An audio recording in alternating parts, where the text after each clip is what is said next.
Hoje, na classe dos adultos, estudaremos a lição de número 11, que tem como título A Intercessão de Jesus pelos Discípulos. Abordaremos uma das orações mais impactantes de toda a Bíblia, registrada no Evangelho segundo João, capítulo 17.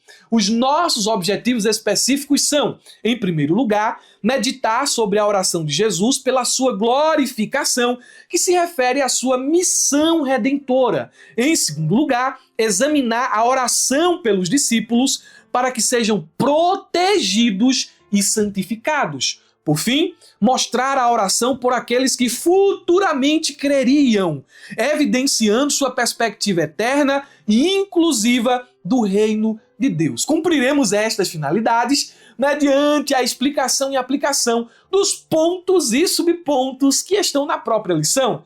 Direto ao assunto, com muito conteúdo, o nosso texto áureo nos diz: e a vida eterna é esta, que conheçam a ti só por único Deus verdadeiro e a Jesus Cristo, a quem enviaste. Evangelho segundo João, capítulo 17, versículo 3. Comparando traduções, a paráfrase NTLH nos diz: e a vida eterna é esta, que eles conheçam a ti, que és o único Deus verdadeiro, e conheçam também Jesus Cristo, que enviaste ao mundo. Este versículo, ele faz parte da chamada oração sacerdotal de Jesus, que está em João capítulo 17, conforme já anunciado. Esta oração, ela foi pronunciada pouco antes da sua crucificação, morte e ressurreição. Após afirmar que chegou a hora da glorificação, versículo 1, Jesus reconhece que recebeu autoridade para dar vida eterna a todos os que o Pai lhe confiou. Versículo de número 2. Em seguida, Jesus define o que é a vida eterna, versículo 3 do nosso texto áureo. Agora, o que é a vida eterna? Lendo o texto, você entendeu o que é a vida eterna? No contexto judaico do Segundo Templo, a vida eterna era normalmente entendida como uma bênção futura reservada para os justos após a ressurreição dos mortos no final dos tempos, em um período escatológico. Porém, a vinda de Jesus inaugura uma releitura dessa esperança. A vida eterna deixa de ser uma promessa futura e passa a ser uma realidade presente, relacional e espiritual. Vida eterna é algo que começamos a desfrutar a partir do momento em que cremos em Jesus.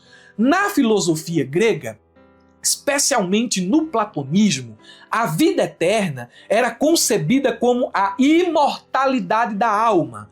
A alma era vista como eterna por natureza, presa a um corpo corruptível, e a morte era a libertação da alma do mundo material. Essa concepção influenciou muitos cristãos primitivos, mas é claramente contrastada por Jesus, que não promete uma fuga da carne, mas a vida plena com Deus em corpo e alma, neste mundo e na eternidade.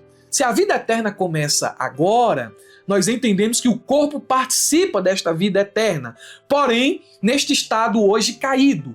Mas na eternidade o corpo não será descartado, porque o corpo ressurgirá do pó e viveremos eternamente em um corpo glorificado. Então, a perspectiva do Novo Testamento, a realidade doutrinária trazida por Jesus, difere do contexto do judaísmo do Segundo Templo e difere também da concepção da filosofia grega. Quais são os elementos distintivos da definição cristã? Bem, o nosso texto áureo vai nos mostrar que a vida eterna começa com conhecer. Devemos conhecer a Deus como único Deus verdadeiro e a Jesus Cristo a quem ele enviou. E a expressão conhecer aqui já foi tratada em aulas passadas. O termo gnosko é usado não para um conhecimento intelectual, mas para algo relacional, para algo íntimo. Tanto é que esse verbo é usado para as relações entre marido e mulher. É um conhecer experiencial. Dentro da fé cristã, o acesso a Deus, ao Deus verdadeiro, é mediado exclusivamente por Jesus Cristo. E João já vem trabalhando isso desde o capítulo 14 e capítulos antecedentes. A vida eterna, como elemento distintivo dentro da doutrina proferida por Cristo, começa agora. Você pode conferir João capítulo 5, versículo 24. Mas essa vida eterna, embora comece agora, ela se consuma na glória futura. Evangelho segundo João, capítulo 14, versículo 3 e Apocalipse, capítulo 21, versículo 3 ao 4. E preste atenção, quando falamos de vida eterna, luz das Escrituras, entendemos que é qualidade e não apenas duração. Trata-se de uma vida participativa na qual o ser humano compartilha da própria vida divina, conforme 2 Pedro, capítulo 1, versículo 4, e o homem é transformado por essa participação na vida, na própria vida divina. Isso aqui é um dos elementos distintivos da doutrina trazida por Jesus daquilo que é a vida eterna. A verdade prática nos diz: a oração que Jesus fez ao Pai em favor de si próprio, dos seus discípulos e da sua igreja ressoa ainda nos dias atuais. Jesus orou por mim, Jesus orou por você. Os princípios levantados na oração por si mesmo, pela sua glorificação e pelos seus discípulos, também nos ensinam muito. Jesus revela prioridades em sua oração e nós vamos analisá-la à luz das Escrituras, à luz dos seus detalhes. Mas quero propor uma atividade pedagógica. Você vai movimentar sua classe ou no início da aula ou no final da aula, a depender da sua didática e a depender dos seus alunos. O nome da atividade é A Oração de Jesus e a Minha Vida Hoje. Essa atividade, ela tem como objetivo compreender de forma clara como os pedidos de Jesus em João 17 continuam se cumprindo na vida da igreja e de cada crente. Olhe os passos para a execução dessa atividade denominada A Oração de Jesus e a Minha Vida Hoje. Primeiro passo, uma leitura guiada. Você vai dividir a turma em 3 grupos e vai atribuir a cada grupo a leitura de uma parte da oração de João 17. O primeiro grupo vai ficar com os versículos 1 a 5, Jesus ora por si mesmo. O segundo grupo vai ficar com os versículos 6 a 19, oração pelos discípulos. E o terceiro grupo vai ficar com os versículos 20 a 26, oração por todos os que creriam. Em segundo lugar, haverá uma identificação bíblica. Cada grupo deve responder qual é o pedido central de Jesus nesta parte da oração. Esse pedido ainda é relevante hoje? Como? Por fim, vem a aplicação pessoal. Peça que cada aluno escreva em uma frase uma resposta pessoal à pergunta. Pode ser o aluno individual de cada grupo ou o grupo com uma única resposta. O que Jesus pediu ao Pai nesta oração que eu preciso viver hoje? Então você vai pedir para o grupo ou para os alunos escrever em uma frase a resposta a esta pergunta. O que Jesus pediu ao Pai nesta oração que eu preciso viver hoje? Exemplos. Preciso buscar mais unidade com os meus irmãos em Cristo. Quero glorificar a Deus com a minha vida como Jesus fez. Você vai ouvir as orações, aliás, você vai ouvir as respostas, né, dos seus alunos e em seguida você vai conduzi-los ou a uma conclusão final ou então ao ponto de número 1. Todo mundo vai estar na mesma página, todo mundo vai estar envolvido com o assunto da lição, todo mundo vai sair, todos os alunos, né, sairão da aula conscientes, sairão da aula com o sentimento de que aprenderam algo daquilo que você ministrou. Vamos ao ponto de número 1. Quero pedir aos meus irmãos do YouTube, curtam, comentem e compartilhem. É importante essas ações de vocês, porque elas nos ajudarão aqui em nossa plataforma. Se vocês curtirem, comentarem, compartilharem, o YouTube vai indicar este vídeo a mais pessoas. Deus abençoe. O subsídio que eu estou utilizando, deixo aqui na descrição do vídeo em um link azul. Um abraço especial aos meus irmãos da plataforma da Ferramenta EBD. Deus abençoe todos vocês. Quem não conhece a plataforma da Ferramenta, está me assistindo pelo YouTube, o link está aqui na descrição do vídeo. Se você clicar, eu tenho certeza que você não vai se arrepender. Tem um link azul aqui embaixo para você conhecer a plataforma da Ferramenta EBD. Não perde tempo, clica e vai conferir. Ponto de número 1. A oração de Jesus e a sua glorificação. Subponto 1. A oração de Jesus. A lição diz: entre todas as orações do Senhor documentadas nos evangelhos, é indiscutível que foi João quem relatou possivelmente a mais elevada oração de Jesus. Evangelho segundo João, capítulo 17, versículos do 1 ao 26. João 17 está intimamente conectado com o discurso de despedida que já estudamos, registrados no capítulo 14 ao 16. Como é que eu sei que esta oração ela está relacionada a esses capítulos? Quando eu leio o versículo de número 1, eu percebo a conexão. João 17:1 diz: Jesus falou essas coisas e, levantando os olhos ao céu, disse. Então, ele falou, ele discursou, ele instruiu seus discípulos e agora ele está finalizando com uma oração. Ele está mudando da instrução, da exortação, do ensino para a oração. No mundo antigo, orações como essa eram comuns em finais de discursos. F.F. Bruce diz que nessa oração, o Senhor ele consagra-se para o sacrifício em que ele é, ao mesmo tempo, sacerdote e vítima. Também é uma oração de consagração em favor daqueles por quem o sacrifício é oferecido. Os discípulos que estavam no cenáculo e os que depois viriam crer através do testemunho deles. O Warren Wiersbe destaca que Jesus ora por si mesmo e diz ao Pai que concluiu a sua obra aqui na terra. Ora por seus discípulos, pedindo ao Pai que os guarde e os santifique, e ora pela igreja inteira para que possamos ser unidos nele e um dia participarmos da sua glória. Perceba que esses comentadores, esses escritores bíblicos, eles traçam aqui uma divisão em 3 partes da oração de Jesus. Isso fica muito claro à medida que a gente lê a própria Bíblia e fazemos uma comparação entre os comentaristas, não é? Todo comentário, ou quase todo comentário que você pegar, vai fazer essa divisão da oração em 3 partes. A estrutura de João 17 é tradicionalmente dividida assim, conforme o conteúdo e os destinatários da oração.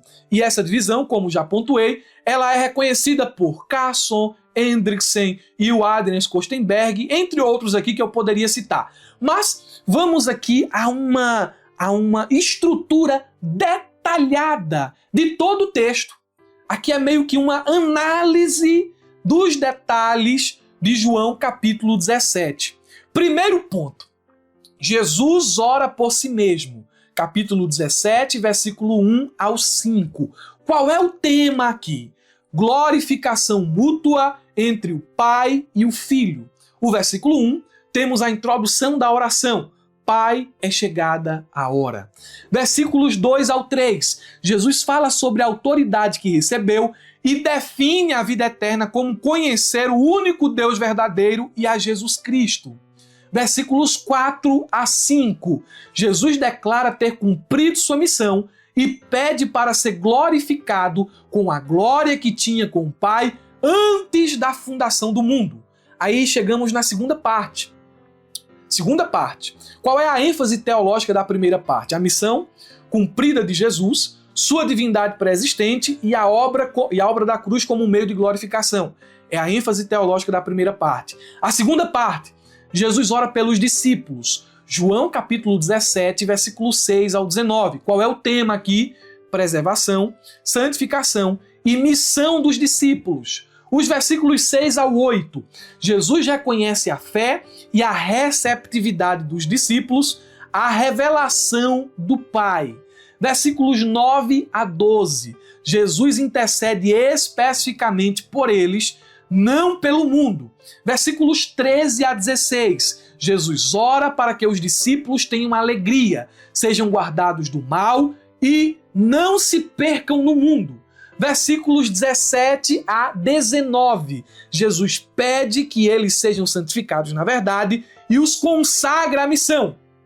A ênfase teológica dessa segunda parte é a identidade distinta dos discípulos no mundo, a proteção divina e o papel central da palavra na santificação. Olha como vai ficando claro o texto. Eu estou destrinchando o texto aqui para vocês no detalhe. Isso aqui vai deixar o texto muito claro para vocês aqui. A parte 3, a última parte, Jesus ora por todos os crentes. Evangelho segundo João, capítulo 17, versículo 20 ao 26. O tema é a unidade e a glorificação da igreja. Versículos 20 a 23, Jesus ora por aqueles que creriam por meio da pregação apostólica para que todos sejam um, como ele é um com o Pai. Versículos 24 a 26, Jesus deseja que os crentes vejam sua glória e experimentem o amor eterno que o Pai tem por eles. A ênfase aqui é a unidade espiritual dos crentes, o amor trinitário como base da comunhão da igreja e a esperança escatológica de ver a glória de Cristo. Ficou claro? Tivemos uma visão panorâmica agora aqui de toda a passagem. Você, então, nesse momento, pode percorrer sobre o resto desta aula e sobre a sua produção aí de seu subsídio pessoal, suas anotações pessoais com mais segurança. Subponto 2. A oração de Jesus pela sua glorificação. A lição diz: na oração de Jesus, pedindo por sua glorificação, havia um significado espiritual mais profundo, que não se tratava de um ato egoísta. Como já abordamos, ele estava plenamente ciente de seu ministério e, portanto, a finalidade de sua missão na Terra. Assim, em sua conversa direta com o Pai, Jesus declara que é chegada a hora, referindo-se ao momento em que o Pai o glorificaria por meio de seu sacrifício redentor no Calvário. Nosso Senhor expressa: glorifica a teu filho, para que também o teu filho te glorifique. Isso está no versículo de número 1 do capítulo 17. Que tipo de glorificação seria essa? É uma pergunta interessante. Vamos ao texto bíblico? Vamos ler o versículo 1 ao versículo de número 4 na tradução NAA, Nova Almeida Atualizada. Depois de dizer essas coisas, Jesus levantou os olhos ao céu e disse: Pai, é chegada a hora. Glorifica o teu filho, para que o filho glorifique a ti, assim como lhe deste autoridade sobre toda a humanidade, a fim de que ele conceda a vida eterna a todos os que lhe deste. E a vida eterna é esta, que conheçam a ti, o único Deus verdadeiro, e a Jesus Cristo, a quem enviaste. Eu te glorifiquei na terra, realizando a obra que me deste para fazer. Vamos começar a desembrulhar, a explicar este subponto e, consequentemente, a passagem bíblica. Primeiro, 3 pontos aqui eu vou destacar, ok? Primeiro, o fato de Jesus ter erguido os olhos, não é? Ter olhado para o céu, não prova que ele e os seus discípulos estavam fora da casa. Com toda a probabilidade, o pequeno grupo ainda estava no cenáculo. Erguer os olhos para o céu era uma postura comum na oração e muito apropriada também, visto que aquele a quem a oração era dirigida tem o seu trono aonde? No céu. Então ele ergue os olhos e começa a orar. Ele diz: a hora é chegada. Isso aqui é interessante. A agenda de Deus é uma coisa extraordinária. Muitas vezes os inimigos de Jesus tentaram prendê-lo, mas foram incapazes de realizar isto porque a hora ainda não havia chegado. Mas agora chegará o tempo, ou chegou o tempo de o Senhor ser morto. Essa hora era o momento da crise. Era a hora em que o Filho do Homem findaria seus labores ao fazer o único e exclusivo sacrifício de expiação pelo pecado da humanidade, a hora do cumprimento das profecias, de tipos e de símbolos, a hora do triunfo sobre o príncipe do mundo, a hora da destruição da antiga dispensação e da instituição da nova. A hora havia chegado e o Senhor estava ciente disso. Em terceiro lugar, a palavra glória, que é levantada neste subponto. Essa palavra, ela é do grego doxa, ou, conforme aparece nas suas variações, aqui no capítulo 17, doxazo. Ela ocupa um papel central na chamada oração sacerdotal, sendo mencionada 8 vezes no capítulo 17. Porém, a expressão glória aqui aparece com conceitos diferentes. Você vai ler e vai entender que glória está significando coisas diferentes dentro do capítulo 17. Eu vou citar aqui alguns exemplos, ok? Evangelho de João, capítulo 17, versículo 5. É uma menção à glória eterna e pré-encarnada. Quando Jesus ora, glorifica-me junto de ti mesmo, com aquela glória que eu tinha contigo antes que o mundo existisse. Ele está se referindo à glória eterna compartilhada com o Pai desde a eternidade.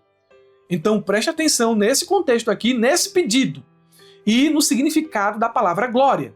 Em segundo lugar, nós temos a glória manifestada na obediência. O versículo 4. Neste versículo, Jesus afirma ter glorificado o Pai ao cumprir a missão que lhe fora confiada. A glória aqui é relacional e funcional. Não se trata de glória ontológica, essencial, mas da honra e exaltação que ele deu ao Pai por meio da sua vida perfeita, seu ensino, seus milagres e especialmente pela preparação dos discípulos e sua submissão à cruz. Em suma, o versículo 4 e a expressão glória aqui tem o significado de tornar o Senhor, tornar o Pai conhecido e honrá-lo por meio de sua vida perfeita de obediência. Então, a vida perfeita, a obediência do Filho glorifica, honra o Pai, torna o Pai conhecido. Em terceiro lugar, nós temos aqui o versículo 1, a glória na cruz e na exaltação. Jesus diz, Pai, é chegada a hora, glorifica o teu Filho, para que o Filho te glorifique. Aqui, glorificar inclui tanto a cruz como a exaltação. A morte de Jesus, à luz de João, não é um fracasso, mas o momento culminante de sua missão.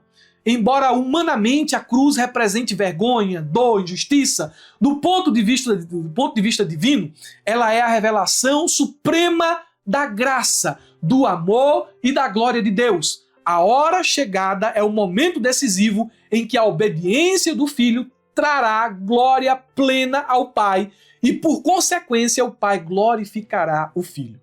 E, por fim, eu destaco aqui os versículos 22 e 24, porque nesses textos aqui, nós encontramos a glória compartilhada com os discípulos e crentes. Não pode ser a mesma glória do versículo 5. Então, o termo glória aqui aparece, né, e a gente precisa entender os seus contextos, e aqui exatamente essa expressão está se referindo, ok? Subponto 3, a mesma glória com o Pai. Você está conseguindo me acompanhar? Eu estou falando rápido demais. Eu estou correndo aqui, estou trazendo muita informação.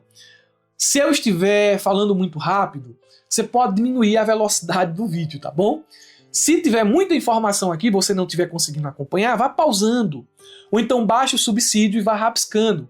Ou então reveja o vídeo mais de uma vez, tá bom? Vamos lá, subponto 3, a mesma glória com o Pai. A lição diz, no versículo 5 está escrito, e agora glorifica-me tu, ó Pai, junto de ti, mesmo com aquela glória que tinha contigo antes que o mundo existisse.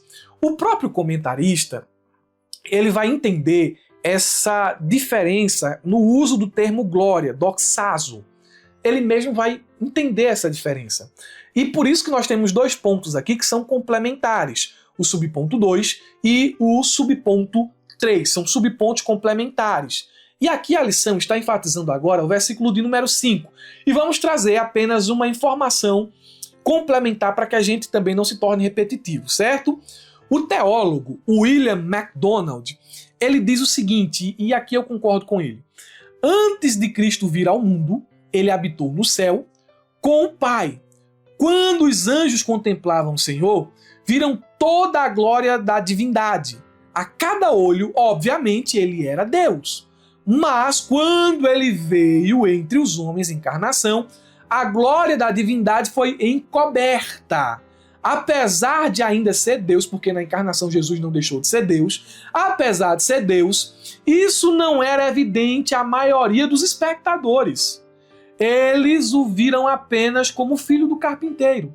Aqui o Salvador está orando para que a manifestação visível da glória no céu fosse restaurada. As palavras glorifica-me, ó Pai, contigo mesmo, significam glorifica-me na sua presença no céu.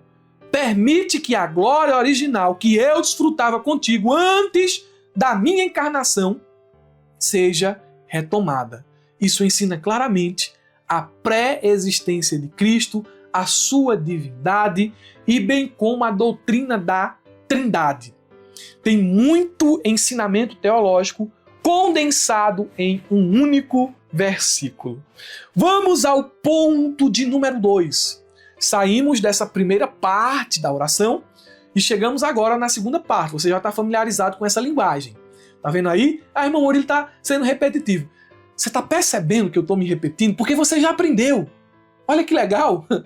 O ponto de número 2, a oração de Jesus pelos discípulos. O subponto 1 diz, intercessão pela proteção dos discípulos. Jesus agora focaliza os discípulos. E perceba a escala de prioridades. Ele ora por si mesmo, pela glorificação, e há um sentido profundo e teológico nisso. Ele agora se volta para os discípulos, que eram prioridade sua. E em seguida a gente vai ver mais tarde que ele se dirige a outra prioridade, que é os que creriam.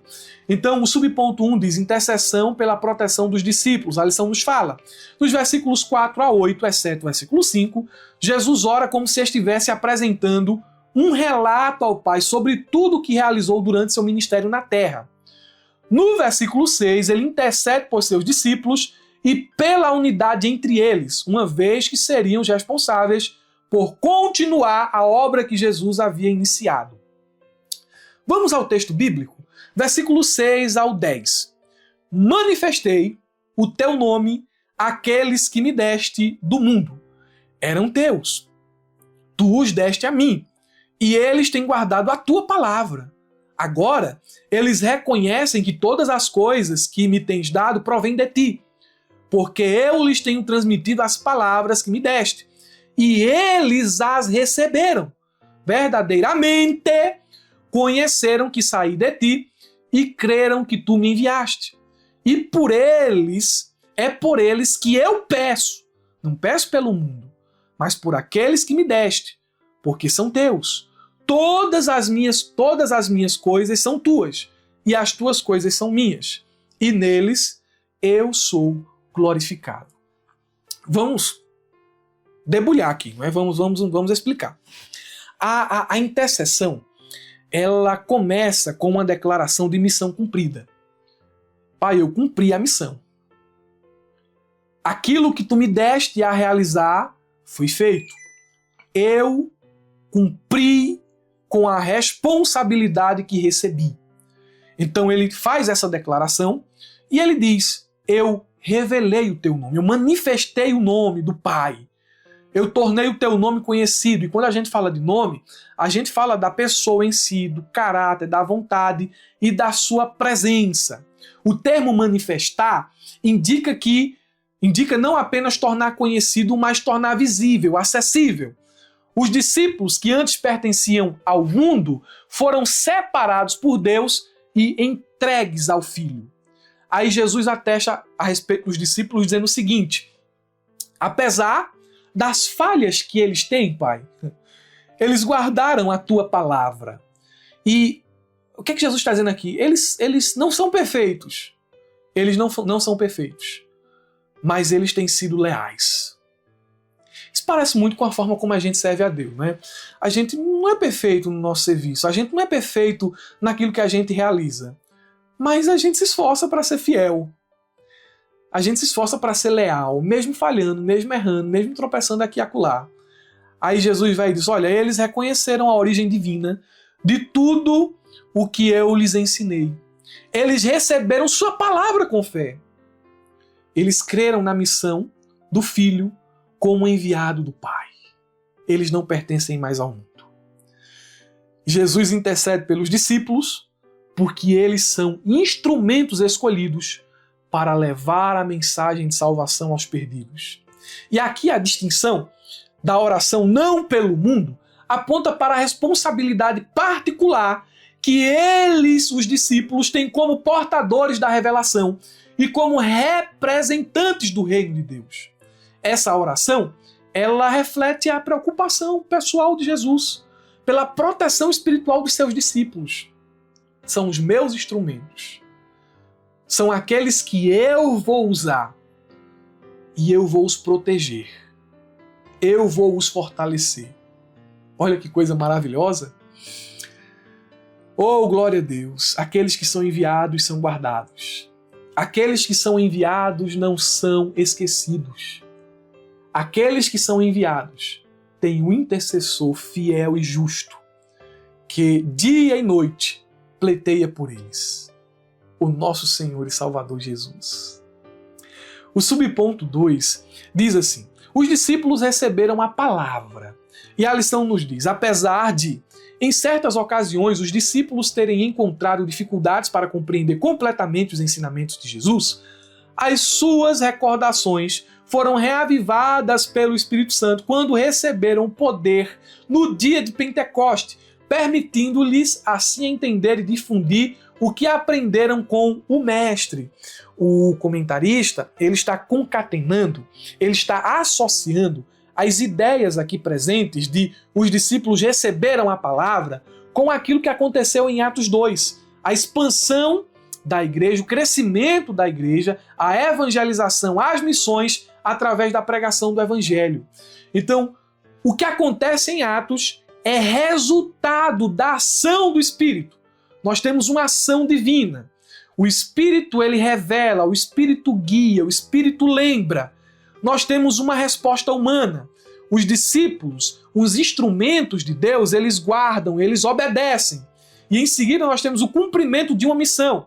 Eles testemunham com credibilidade, com intrepidez, com ousadia. É isso que o comentarista está falando aqui neste subponto. O Espírito Santo, ele atua no coração dos crentes, fazendo com que eles se lembrem da palavra, com que eles entendam a palavra e que eles sejam impulsionados a testemunhar, a pregar, a anunciar. Se você é um crente em Jesus, se você tem o Espírito está a todo momento lhe impulsionando para compartilhar o Evangelho, compartilhar as Escrituras. Dá testemunho de Cristo. Subponto 3, protegidos do mundo. A lição diz, o versículo 14 afirma, dei-lhes a tua palavra, e o mundo os odiou, porque não são do mundo, assim como eu não sou do mundo. É o que o texto está dizendo aqui no versículo 14. É importante prestar atenção ao termo mundo. Este pode se referir ao universo criado ou à humanidade. No entanto, aqui Jesus se refere ao sistema espiritual governado por Satanás. O versículo 14 traz essa afirmação. Dei-lhes a tua palavra. E qual é a consequência imediata? O mundo os odiou. Receber a palavra implica alinhar-se com Deus e com sua verdade, o que necessariamente coloca os discípulos em oposição ao mundo. O mundo não gosta dos discípulos de Jesus. Não gosta. Por que o mundo não gosta? Porque o testemunho dos discípulos, porque a vida dos discípulos é uma acusação das maldades, dos desvios e da impiedade daqueles que estão presos ao sistema mundano. Não é só pregar, não. Porque assim, Tem momento que você vai ser crente e você não vai ser aquela pessoa que vai estar crê em Jesus, crê em Jesus, crê em Jesus. Às vezes você está calado. Às vezes você não diz nada. Mas só pelo fato. Não diz nada com as palavras. Mas só pelo fato de você não compartilhar das mesmas ideias, não rir das mesmas piadas, não participar das mesmas conversas, não fazer as mesmas coisas, o mundo vai lhe odiar. O mundo vai zombar de você. O mundo vai lhe excluir. Eu fico assim, às vezes triste, não é? Quando encontro o crente 007. Olha, eu já não digo nem que sou crente. Eu já não digo nem que sou crente para mim não ser perseguido. Para o professor não me perseguir. Para o chefe não ficar me olhando torto. Mas quem é crente, mesmo que diga que não é crente, as ações gritam. A não ser que você se cale e não dê testemunho. Mas mesmo que você esteja calado, suas ações, sua conduta, seu jeito de agir vai denunciar. Tu é crente, é? Tu é crente. Tu é crente, tu é crente, tu é crente. Por que o mundo conhece os crentes? Porque o mundo sabe como um crente de verdade vive. Você vê, eles estão falando palavrões, eles estão fazendo todo tipo de bagaceira lá. E se um crente faz o que eles fazem, o que é que eles vão dizer? Vocês sabem. Oxi, oxi, oxi. E tu não é crente? Tu não é crente? Então, eles não vivem o Evangelho, mas eles reconhecem o que é viver o Evangelho. Ou mais, eles reconhecem quando um crente não está vivendo de acordo com o Evangelho. Então, o fato de eles receberem a palavra os colocou na mira do ódio, da rejeição do mundo. Prosseguindo, temos aqui o ponto 3, a oração de Jesus pelos que viriam a crer. Olha aí que interessante, não é? Eu ainda poderia falar mais coisas sobre o subponto anterior, mas você pode ler o subsídio aí, tá bom? Eu pulei por uma questão de tempo. O subponto 3, o ponto 3 diz o seguinte, a oração de Jesus pelos que viriam a crer. Estou cansado porque já é bem a quarta, quinta, sexta vez aqui que eu tento gravar. Estava tendo queda de energia aqui, e se faltar energia aqui fica tudo escuro. Apaga as luzes aqui, a luz ali, as luzes atrás, desligam-se aqui as telas. Isso aqui não é fundo verde não, viu? Isso aqui é real, tá bom? Então apaga tudo aqui, aí tem que começar de novo. Mas vamos correr aqui para não ter que começar de novo. Vamos lá. Subponto 1, a oração pela unidade da igreja. A lição diz, nesta terceira parte de sua súplica, Jesus pediu pela unidade da igreja. Mais do que uma unidade de natureza eclesiástica ou orgânica, Jesus intercedeu pela harmonia espiritual do seu povo. Nosso Senhor ansiava por uma união genuína, tal como a que existe entre ele e o Pai. Essa foi a súplica do nosso Senhor, para que todos sejam um, assim como tu, ó Pai, estás em mim e eu em ti. Nós temos aí essa terceira parte, e o nosso sumo sacerdote, aquele que intercede por nós, estendeu a sua oração para além dos discípulos. Você pode ler João 17 e dizer assim, ele orou por mim. Eu estou incluído aqui nesta oração. Meu Senhor orou por mim. A oração foi pela unidade entre os cristãos, mas desta vez estava em vista a salvação de todos os pecadores. A unidade pela qual Cristo orou não era uma questão de unidade externa da igreja, denominacional, ecumenismo. Antes era uma unidade baseada na semelhança moral. Ele orava para que os cristãos pudessem ser um ao exibir o caráter de Deus e de Cristo. Isso é o que faria o mundo crer que Deus o enviara. Essa é a unidade que faz o mundo dizer, eu vejo Cristo nessas pessoas aqui. Não, mas eles são da Assembleia. Eles vivem como crentes. Não, mas peraí, eles são da Batista. Mas eles vivem como crentes. Não, mas peraí, eles são presbiterianos, eles são metodistas, eles são da Madureira. Mas são crentes. Olha como eles dão testemunho que são crentes. Quando a gente fala de unidade, a gente fala disso. Divergência doutrinária em aspectos secundários vai acontecer entre as denominações cristãs. Mas essa unidade na fé em Cristo, no viver santo, foi motivo de oração do nosso Senhor, de suas prioridades. Devemos viver como cristãos. Subponto 2, vamos correr antes que desligue. Propósito da unidade. Meu Deus, todas as coisas estão contribuindo para dar errado, mas o Senhor vai transformar o mal em bem. Vamos lá. A lição diz, o propósito da unidade espiritual da igreja, conforme a intercessão do nosso Senhor, é que o mundo creia que tu me enviaste. Assim, a igreja revela uma unidade espiritual com Cristo por pelo menos 4 motivos. Olha os motivos aqui mencionados pelo comentarista. União essencial dos salvos como membros do corpo de Cristo.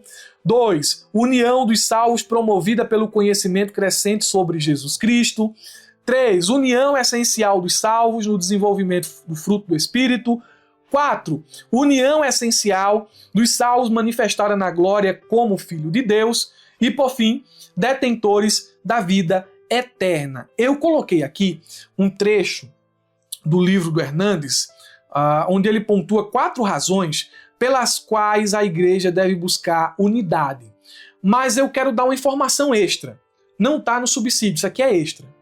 Tome muito cuidado quando você falar mal da igreja A e da igreja B. Por quê? Porque às vezes corre o risco de, em nome do amor denominacional, você está falando mal da igreja de Cristo. Tome muito cuidado. Somos chamados para sermos unidos. Eu já disse aqui que divergência teológica a gente vai ter naquilo que é aceitável. Por exemplo, tu é pós ou tu é pré? Eu tô falando aqui escatologia. Pós-tribulacionista ou pré? Irmão, isso aqui não pode nos dividir. Somos irmãos em Cristo. Você pode ser pré, você pode ser pós, somos irmãos em Cristo. A fé que nos une é, ele vem.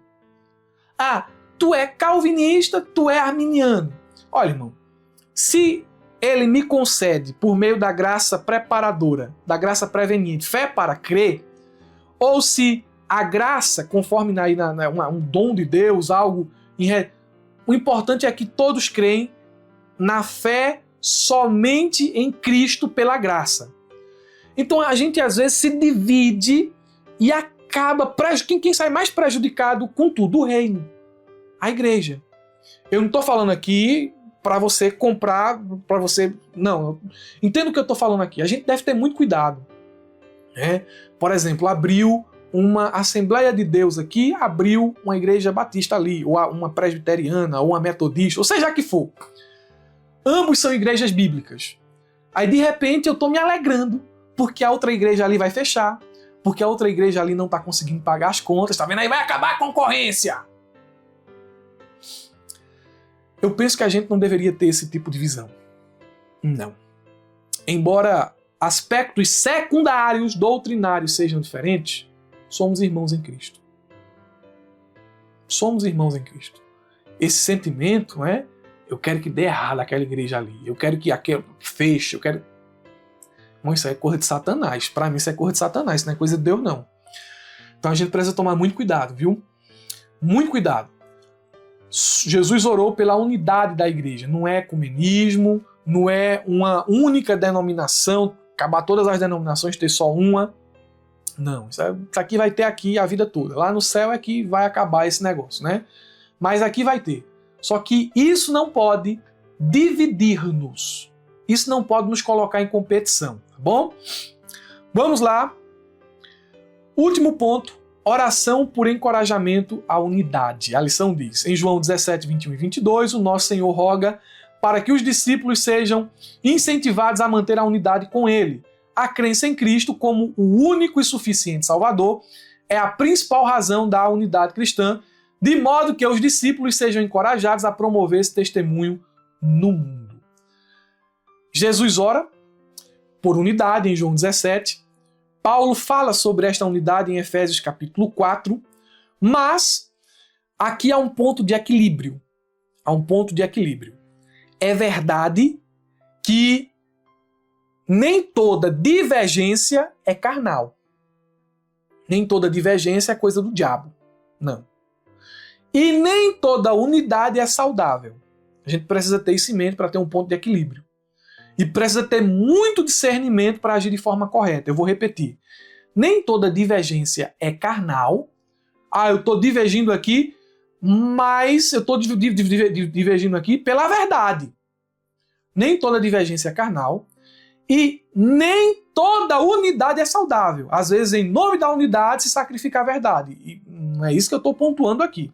Ok? A unidade não deve ser buscada à custa da verdade e nem a verdade proclamada com espírito de divisão. Precisamos de um equilíbrio. Jesus ora por encorajamento à unidade. Devemos buscar a unidade até o ponto em que a unidade não comprometa a doutrina, não comprometa a verdade.